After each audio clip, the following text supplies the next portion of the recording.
Hello everyone, আজ 22শে শ্রাবণ, কবিগুরু রবীন্দ্রনাথের মৃত্যুবার্ষিকী। রবীন্দ্রনাথ সম্পর্কে জানেন না এমন বাঙালি বা ভারতীয় হয়তো কেউ নেই। চলুন তার মৃত্যুবার্ষিকীতে তার প্রতি শ্রদ্ধা জানিয়ে আমরা রবীন্দ্রনাথের সম্পর্কে কিছু গুরুত্বপূর্ণ তথ্য জেনে নিই। 1861 সালের 7ই মে তৎকালীন কলকাতার জোড়াসাঁকো ঠাকুরবাড়িতে তিনি জন্মগ্রহণ করেন। তিনি তার পিতামাতার 13 সন্তানের মধ্যে সর্বকনিষ্ঠ ছিলেন। বাড়িতে তার ডাকনাম ছিল রবি। সেই রবি অর্থাৎ কবিগুরু রবীন্দ্রনাথ ঠাকুর কবিতা, গল্প, সঙ্গীতজ্ঞের মাধ্যমে অসংখ্য মানুষের মনে জায়গা করে নিয়েছিলেন।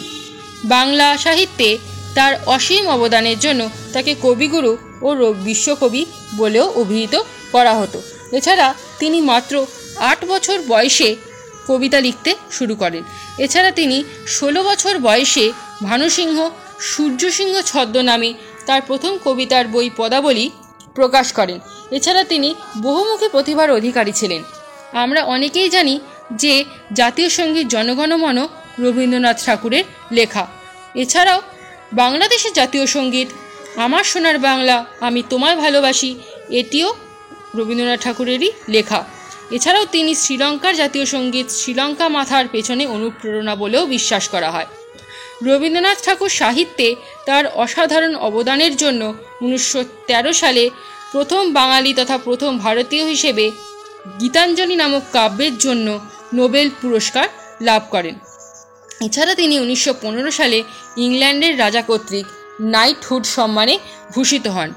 এছাড়া ভারতের স্বাধীনতার লড়াইয়েও তিনি অংশগ্রহণ করেছিলেন তার দেশাত্মবোধক গান ও কবিতার মাধ্যমে। 1905 সালে বঙ্গভঙ্গের সময় হিন্দু মুসলিমদের মধ্যে ভ্রাতৃত্ববোধ জাগিয়ে তুলতে তিনি রাখি বন্ধন উৎসব পালন করেন। এছাড়া জালিয়ানওয়ালাবাগের নির্মম হত্যাকাণ্ডের প্রতিবাদে ব্রিটিশদের দেওয়া নাইট উপাধি তিনি ফিরিয়ে দেন। শিক্ষার অগ্রগতিতে ও তার অবদান ছিল যথেষ্ট। পশ্চিমবঙ্গের বীরভূম জেলায় তার পিতা মহর্ষি দেবেন্দ্রনাথ ঠাকুর শান্তিনিকেতন প্রতিষ্ঠা করেছিলেন। ঠাকুর তার পিতার দৃষ্টিকে প্রসারিত করেন এবং শান্তিনিকেতনে বিশ্বভারতী নামে একটি স্কুল স্থাপনের জন্য নোবেল পুরস্কার থেকে তার পুরস্কারের অর্থ বিনিয়োগ করেছিলেন। তাই প্রথমে তিনি সেখানে প্রতিষ্ঠা করেন পাঠভবন নামে একটি স্কুল, যেটা বাকি সব স্কুলের থেকে বেশ আলাদা ছিল, কারণ এটি সম্পূর্ণ খোলা আকাশের নিচে একটি গাছের তলায় পড়ানো হতো। সেই স্কুল আজও বর্তমান এবং এখানে এখনও একই পদ্ধতিতে পঠন পাঠন করানো হয়। এছাড়াও সমাজের পিছিয়ে পড়া মানুষদের শিক্ষাদানের উদ্দেশ্যে তিনি আবার 1924 সালে কয়েকটি শিক্ষা কেন্দ্রের প্রতিষ্ঠা করেছিলেন। তার নাম হলো শিক্ষাসত্র।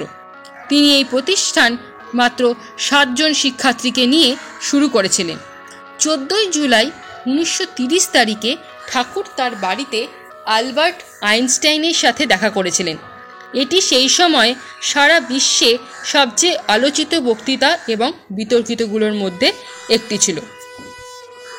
এরপর জানা যায় 1937 সালে কবি একবার অচৈতন্য অবস্থায় শিকার হন।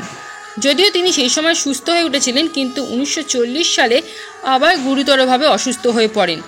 অবশেষে 1941 সালের 7ই আগস্ট তিনি জোড়াসাঁকোর বাসভবনেই শেষ নিঃশ্বাস ত্যাগ করেন।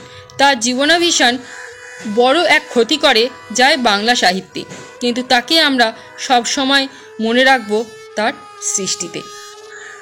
Thanks for watching this video.